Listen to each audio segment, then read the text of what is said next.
Hello friends, welcome to Code Semantic and welcome to the video tutorial of debugging in Visual Studio. In this video, we are going to see one more window related to debugging and it is Quick Watch. So let us see what is Quick Watch.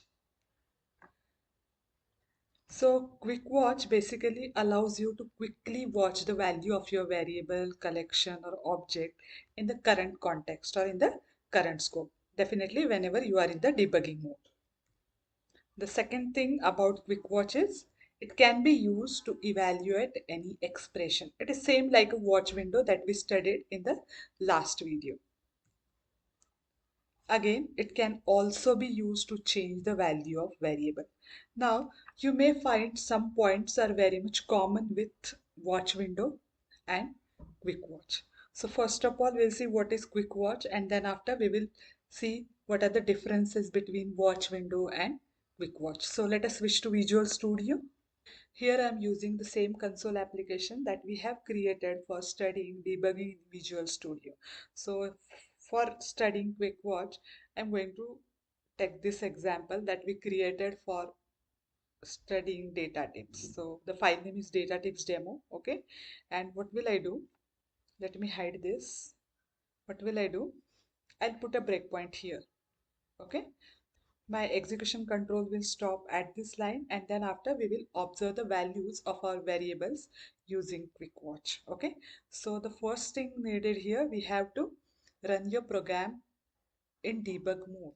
Okay, I hope all of you are now familiar with this. You have to either click on the start or in debug menu you have to choose the option start debugging. Otherwise this breakpoint will never hit and you can't debug your code or step through your code. So let me set up the startup project or startup class. So it is data tips demo and now I am starting the debugging.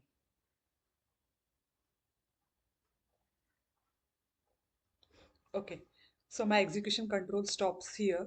Now we are going to see how to observe the value of our variables, collections or objects using quick watch. So what you have to do, suppose I want to watch the value of this collection. So just double click over here, right click.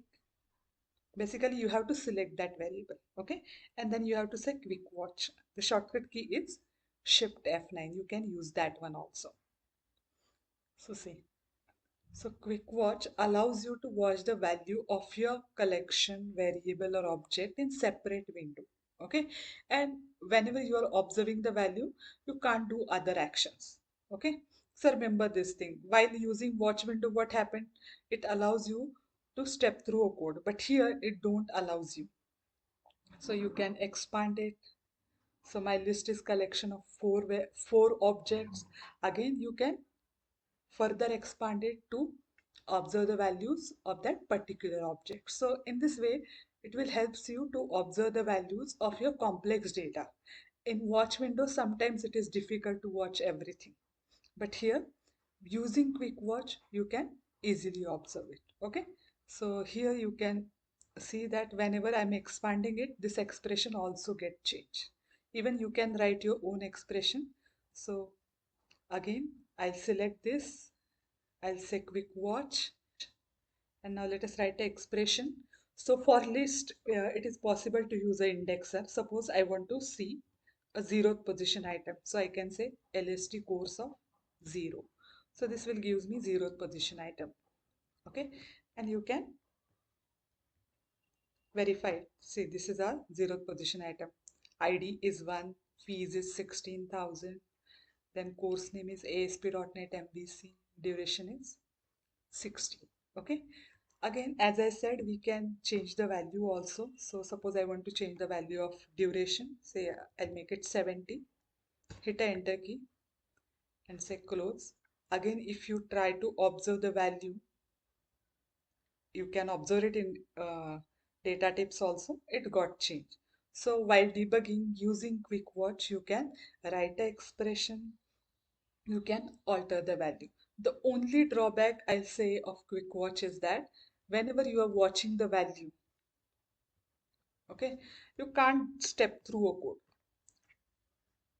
Okay, unlike watch window, through writing a expression, you can play with your data and you can observe the value of your single object or collection or variable. Remember this thing. Okay, you can't watch multiple values at a time, but you can watch the value of single variable, single collection, or single object.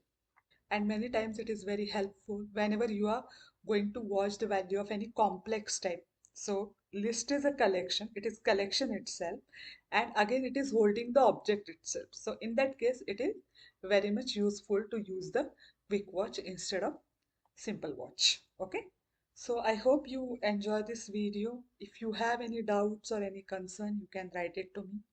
Thank you for watching and happy debugging.